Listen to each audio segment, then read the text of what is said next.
En Quito hay incremento de contagios con COVID-19. Hospitales se preparan para recibir a más pacientes. El 1 de enero de 2022 arranca la entrega de créditos al 1% de interés y 30 años plazo para el sector productivo, anuncia el presidente Guillermo Lasso. Listo el informe para primer debate sobre la autorización del aborto en casos terapéuticos y de violación. Repunte de robos en Ecuador. En lo que va de este año, todas las modalidades de este delito aumentaron en comparación al 2020.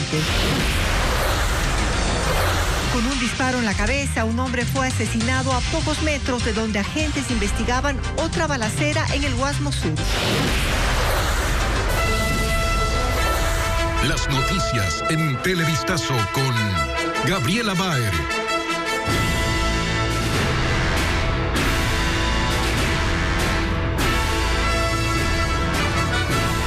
Buenas tardes, amigos. Bienvenidos a Televistazo. Aquí empezamos. Hospitales que atienden la pandemia en Quito amplían espacios ante el incremento de pacientes contagiados con el virus. Incluso en una de las casas de salud, los médicos reportan que la demanda se duplicó. Carla Delgado recorrió estos lugares y nos cuenta sobre la situación.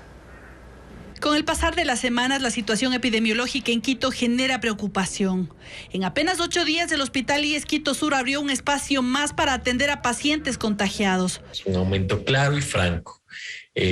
La semana anterior, hasta la visita suya, estábamos con 90 pacientes día receptando la emergencia. Hoy estamos ya con un promedio de 112, 115.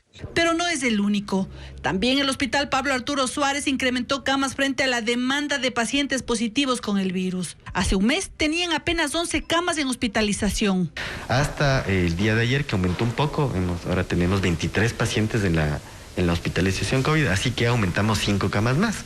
Entonces teníamos 25 la primera semana de noviembre y desde el día de ayer tenemos ya 30 camas. En el Hospital Pablo Arturo Suárez también se registra un incremento, incluso de pacientes que han recibido ambas dosis de la vacuna en contra del COVID-19.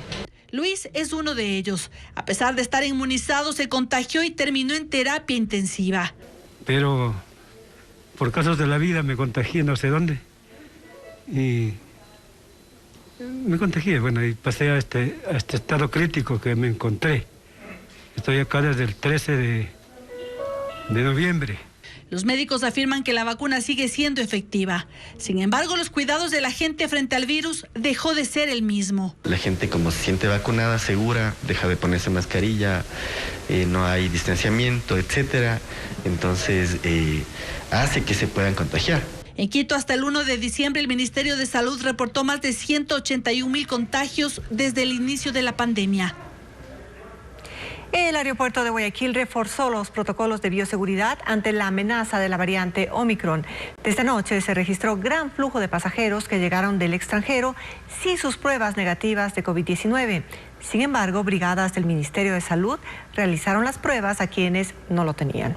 Diego Cuenca nos informa que desde hoy los viajeros están obligados a presentar todos los requisitos. Aumentó el flujo de viajeros que arriban al aeropuerto de Guayaquil por épocas navideñas. Por eso los controles de bioseguridad incrementaron. Y salir de la terminal aérea genera un poco de malestar en los usuarios. Porque al desembarcar del avión tienen que tomarles la temperatura para detectar algún síntoma sospechoso. Luego deben presentar su prueba negativa de COVID-19, su certificado de vacunaciones. Y eso toma tiempo.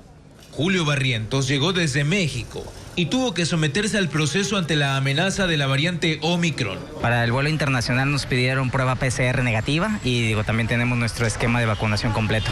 Los requisitos son la prueba COVID negativa 72 horas antes del embarque, certificado de vacunación para mayores de 16 años y los niños de 12 a 15 años deberán presentar test PCR negativo 72 horas antes del vuelo. Alicia Ayo arribó desde Madrid, España. No tenía su prueba PCR, sin embargo, dentro del aeropuerto le realizaron una. Como entras, si tienes algún síntoma o algo, y me han hecho la PCR, es gratis. Y el resultado no tarda nada, 5 minutos, no. Sí, salió negativo y ya puedo pasar. Los test se realizaron hasta este jueves porque desde hoy cada pasajero deberá presentarla de manera obligatoria. Bueno, detectar un caso positivo se procede a hacer un APO, un aislamiento provisional obligatorio, y también se le hace el seguimiento, ya se da la dirección en donde va a llegar este pasajero. A pesar de los controles, afuera de la terminal aérea se registraron aglomeraciones de familiares que van a recibir a sus parientes. Desde enero empezará la entrega de créditos productivos a tasas preferenciales. Así lo anunció el presidente de la República, Guillermo Lasso, a propósito de los 80 años de la Asociación de Municipalidades del Ecuador.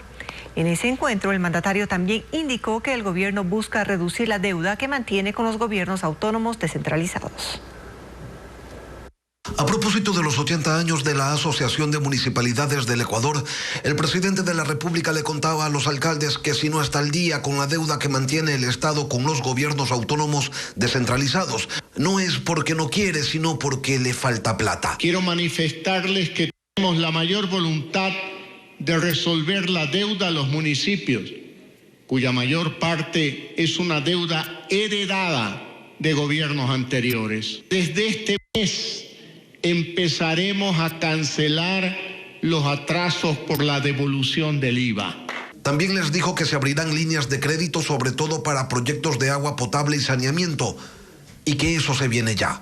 El Banco de Desarrollo ampliará los cupos de créditos y reducirá la tasa de interés del 7,5% al 5,5%, pasando de 15 años a 25 años plazo para sus proyectos. Y que en el 2022 empieza la entrega de créditos con tasas de interés preferencial y a largo plazo para reactivar la producción y dinamizar la economía. A través del Banco Nacional de Fomento, desde el 1 de enero del 2022, es decir, en menos de un mes, empezaremos a otorgar los créditos al 1% de interés y hasta 30 años plazo.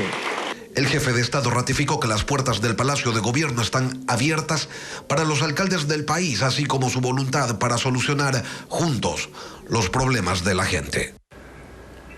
La Comisión de Fiscalización de la Asamblea inició una investigación sobre el caso ISPOL. El organismo legislativo establecerá un cronograma de investigación para determinar a los responsables de instituciones públicas y privadas que habrían permitido el desvío a los fondos del ISPOL por algo más de 940 millones de dólares. El proceso se tramitará de forma paralela al juicio político al superintendente de compañías, Víctor Anchundia, a quien se le acusa de haber incumplido sus funciones por no impedir el funcionamiento de las empresas que permitieron la negociación. Tiene abierto ya un expediente especial sobre el mayor atraco de este país, uno de los mayores atracos de este país, que es el robo de los fondos de la Seguridad Social de la Policía. Tiene responsables de pedigrí del más alto nivel que hasta el día de hoy han permanecido en la sombra. Exministros. El concurso para elegir a 3 jueces de la Corte Constitucional pasa por un nuevo bache tras declarar desierta la primera convocatoria y descalificar a candidatos de la segunda. Ahora, Rafael Ollarte, integrante de la comisión calificadora, renuncia a su cargo. Jacqueline Rodas nos cuenta qué pasará con el concurso. La comisión calificadora del concurso para la renovación parcial de la Corte Constitucional queda sin un integrante. Rafael Ollarte presentó su renuncia por varias razones. Una de ellas, su inconformidad con los candidatos enviados por las funciones del Estado. Hay una suerte de audacia, ¿no? Es decir, querer ir a comenzar la carrera profesional en la Corte a sabiendas que no tiene registro es criticable. Y es criticable del candidato y es criticable del que lo pone. Porque eso quiere decir que el que lo pone no tiene conciencia de lo que está haciendo. El concurso lleva más de un mes de retraso, porque la primera convocatoria se declaró desierta y en la segunda hubo postulantes descalificados. Ollarte dice que ese es otro motivo de su renuncia. Porque uno vive del ejercicio de la profesión y los clientes también me dicen, usted dijo 3 meses y medio y resulta que estamos 3 meses y medio y usted no vuelve a tomar los casos, pues. La comisión se queda con 5 integrantes. Su presidenta Vanessa Aguirre dice que el proceso continuará. Esta comisión está comprometida con el país en concluir su trabajo con un encargo ciudadano que es duro, que es sacrificado en lo personal, pero Entendemos que debemos ser absolutamente responsables y concluir si nos hemos comprometido a ello. Aguirre asegura que la evaluación será rigurosa. Ahora es su responsabilidad demostrar que son aptas para ejercer el cargo. ¿Y eso dónde se va a evaluar? En las pruebas, ¿no? Los 9 candidatos enviados por el Ejecutivo, la Asamblea y la Función de Transparencia, que finalmente cumplieron los requisitos básicos, pasan a la etapa de impugnación ciudadana que durará 15 días. Se prevé que el concurso termine en febrero.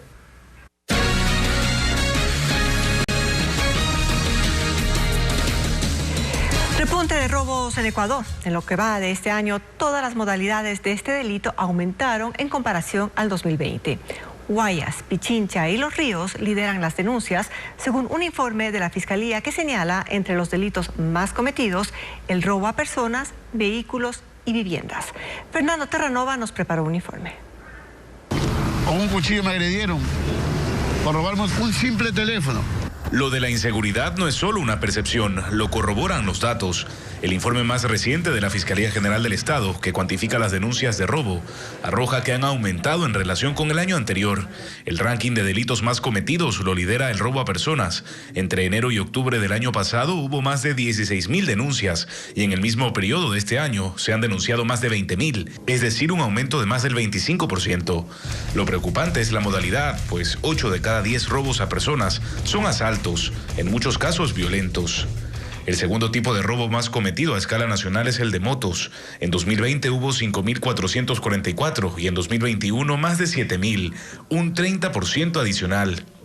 El tercero es a domicilios.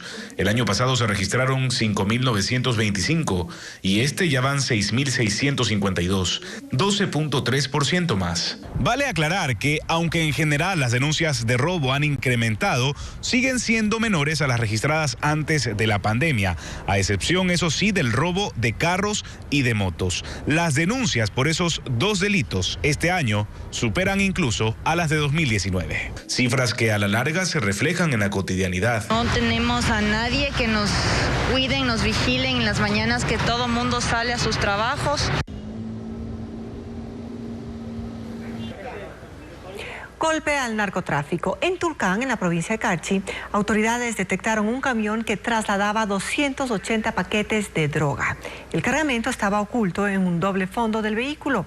La policía detuvo al conductor e investiga qué conexiones tendría con bandas de narcotráfico y hacia dónde estaba destinado el cargamento ilícito. Ahora les contamos que el submarino Shiri de la Armada del Ecuador retomó sus operaciones navales tras haber sido repotenciado. Un equipo de Ecuavisa ingresó al sumergible y acompañó a los tripulantes en varios ejercicios acuáticos, como la detección de barcos enemigos.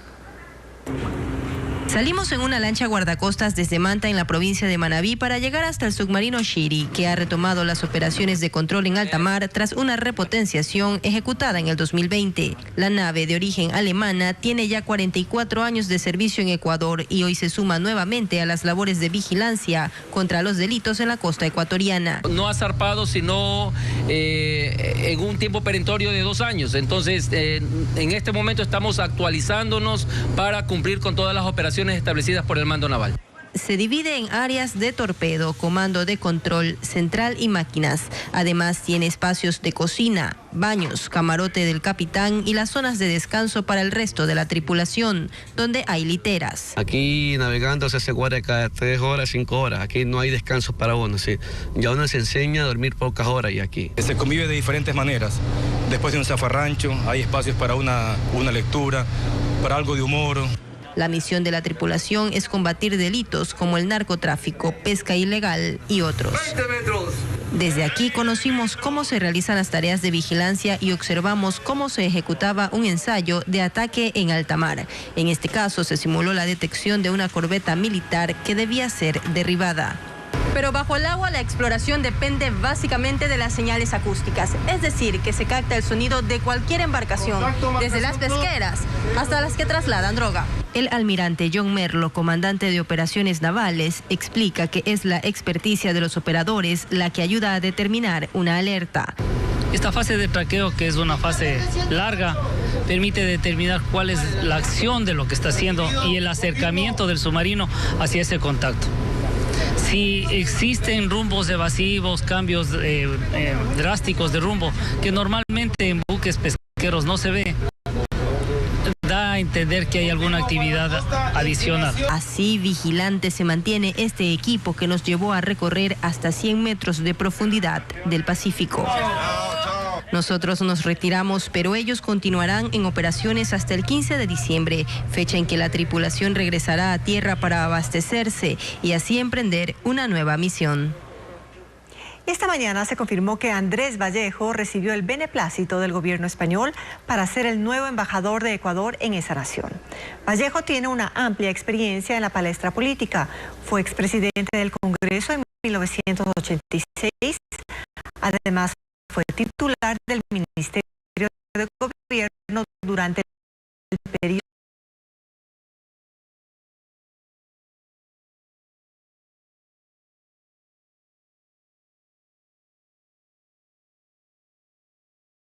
decretos presidenciales que designen oficialmente a ambos funcionarios.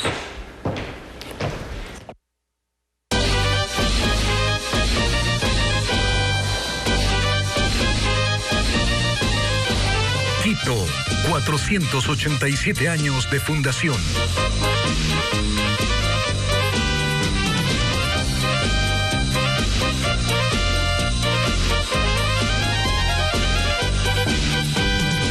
En el sector de la Mariscal, en el centro norte de Quito, edificaciones con una arquitectura diferente llaman la atención de quienes circulan por sus calles. Se trata de los castillos y palacetes, son 15 en total, constan en el inventario patrimonial y Andrea Marín nos lleva a conocerlos. Torres, torrecillas, cúpulas, fachadas y una particular ornamentación los caracterizan. Se los conoce como los castillos y palacetes de Quito. Su autor fue Rubén Vinci, un arquitecto mexicano que cumplía una misión diplomática en el Ecuador a principios del siglo XX. A mediados de 1930 los construyó. La gente que tenía plata demandaba una arquitectura que recordara un pasado exótico, una arquitectura exótica, para llamar la atención. Actualmente 15 de ellos constan en el inventario patrimonial, concentrados en el sector de la Mariscal. Sin embargo, solo cerca de 5 conservan todas sus características originales. Marcan en la ciudad un momento histórico de una influencia arquitectónica y lo que tenemos es propender a su conservación. La primera obra de Vinci fue el Castillo Larrea. Ocupaba toda la esquina. Sin embargo, ahora está en medio de 2 torres de un proyecto inmobiliario. No podemos tampoco ser extremadamente, llamemos, rígidos o no dejar que se expresen momentos de arquitectura actual, ¿no? En la calle Roca había 8 edificaciones. 3 fueron derrocadas. De las 5 restantes, 2 solo conservan parte de la arquitectura. En los patios frontales se construyeron locales comerciales. 3 mantienen la totalidad de su estilo. Antes de protegerse, ya se había autorizado el derrocamiento de 3 casas y la construcción de edificios en altura.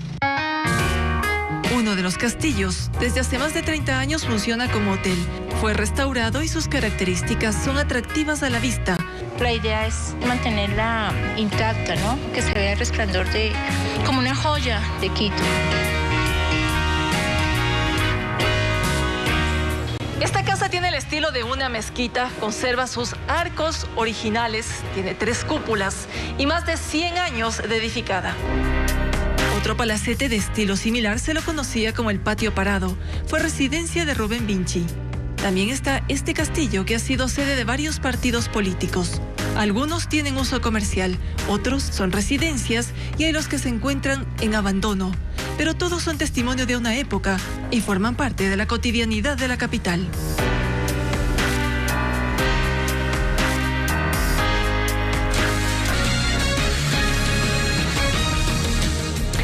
Una noche y una madrugada de terror vivieron los moradores del Guasmo Sur en Guayaquil. Un hombre murió luego de recibir un disparo en la cabeza. El crimen se ejecutó a pocos metros de donde habían baleado a otro sujeto horas antes. Cuando a pocos metros de ese sitio se escuchó un disparo.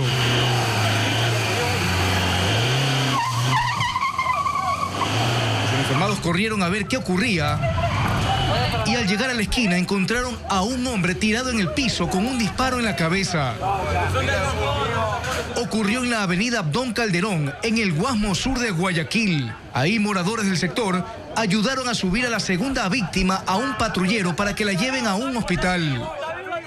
Los sicarios escapaban en una motocicleta, pero un patrullero con personal de criminalística que se retiraba del sitio los encontró de casualidad, solo a una cuadra del atentado. Nosotros terminábamos el procedimiento en la peluquería, de donde resultó herido una persona por impactos de proyectil de arma de fuego. Al momento de trasladarnos hacia nuestra base, nos interceptamos con una motocicleta que se trasladaban 3 ocupantes. Los mismos que al notar la presencia policial pierden el equilibrio de la motocicleta y caen y se dan a la fuga. En el lugar dejan abandonada la motocicleta y 2 armas de fuego tipo revólver. Ya nos causa sorpresa, todos los días pasa algo, muere alguien y es algo, ya se lo puede ver como algo normal. Esa es mentira. Seguridad, ya el estado de sección se le ríe, los delincuentes se ríen de los militares, de la policía. Jonathan Sandoval es el nombre del fallecido. Tenía 28 años. Ahora los agentes buscan a los sicarios que abandonaron la moto y las armas. 9 personas fueron capturadas por la policía cuando transportaban droga en Quito. Como nos cuenta Carlos Luis Carrillo, en uno de los casos los sospechosos tenían el alcaloide dentro de una vivienda. Es el momento que agentes policiales del GEMA interceptan este vehículo que transportaba 25 paquetes de marihuana camuflados en el chasis y el tablero del automotor. El auto venía a la capital desde el norte del país y su propósito era el mercado interno. Continuando las operaciones de interdicción del Grupo Especial Móvil Antinarcóticos, nos está dando resultados y más aún cuando hoy se abren las fronteras. Aquí se detuvo a 2 personas. Son correos humanos de los cuales utilizan las mafias narcotraficantes para trasladar el producto. Pero ese no fue el único procedimiento. Personal de la Unidad de Control para el Tráfico Interno allanó varios inmuebles en el norte de la capital. Positivo, asegurado el blanco, señor. Ahí se detuvo a 7 miembros de una presunta banda delictiva. Efectivamente, todos están materializados dentro de una misma organización, como les indicaba, que pertenecen a los Vatos Locos. Se tiene indicios de que ellos recibían esta sustancia del vecino país de Colombia y de varios puntos fronterizos clandestinos. La droga decomisada en ambos casos pretendía ser distribuida en la capital. Tenemos 1.304 gramos de pasta base de cocaína, 13.619 gramos de marihuana. Los 9 detenidos fueron puestos a órdenes de las autoridades de justicia, mientras se investiga más sobre sus grupos narcodelictivos.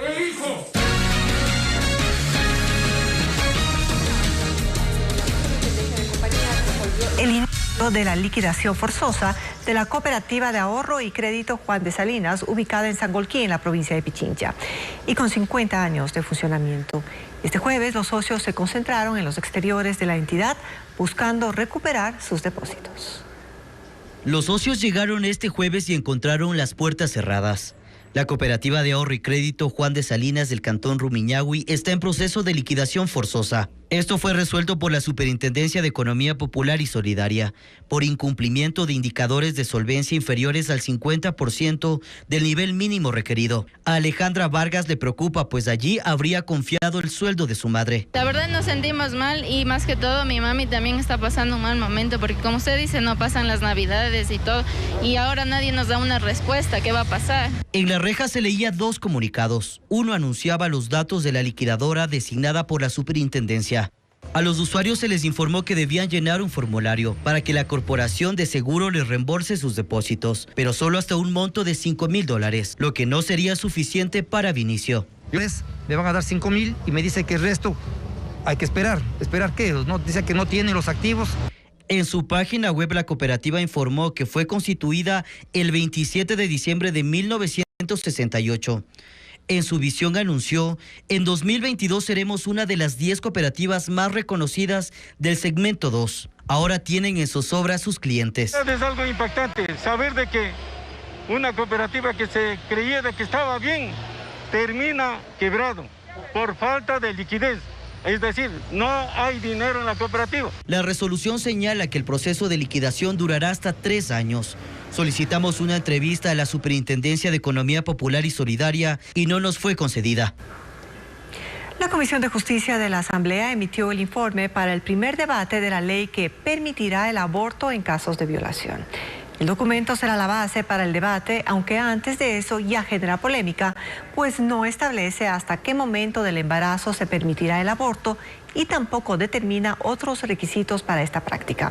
Sin embargo, la intención de la comisión es que estos temas sean resueltos durante el primer debate en el Pleno. Por disposición de la Corte Constitucional, el tema debía ser evacuado en este mes, pero por el receso legislativo quedará para enero. Atención a los fanáticos de los cómics, el cine, videojuegos y más, porque desde mañana hasta el domingo se realizará la Comic Con en el Centro de Convenciones de Guayaquil. En esta 5ª edición habrán carros icónicos de las películas que marcaron la infancia de muchos, como el Batimóvil y el Cazafantasmas. Entre los invitados especiales estarán el actor Ray Fisher, más conocido como Cyborg en la Liga de la Justicia. También el Power Rangers rojo y Daniel Pesina, co-creador del juego Mortal Kombat. Los asistentes deberán presentar su carnet de vacunación.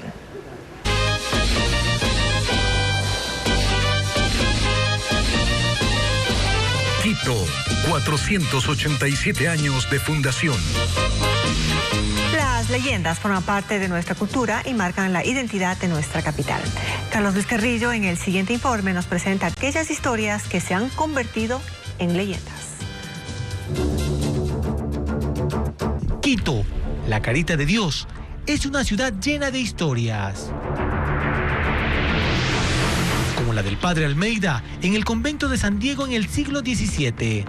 Cuenta que el joven franciscano se caracterizaba por su afición a la bohemia y a la parranda. En el día celebraba sus actividades sacerdotales, mientras que en la noche se escapaba del claustro. Para salir, usaba la escultura de un Cristo crucificado como escalera, hasta que un día se escuchó la queja de la imagen religiosa. ¿Hasta cuándo, padre Almeida? Hasta la vuelta, señor. Simplemente la vemos como lo que es una leyenda que ciertamente coloca también pues nuestro nombre como orden dentro también de la cultura quiteña.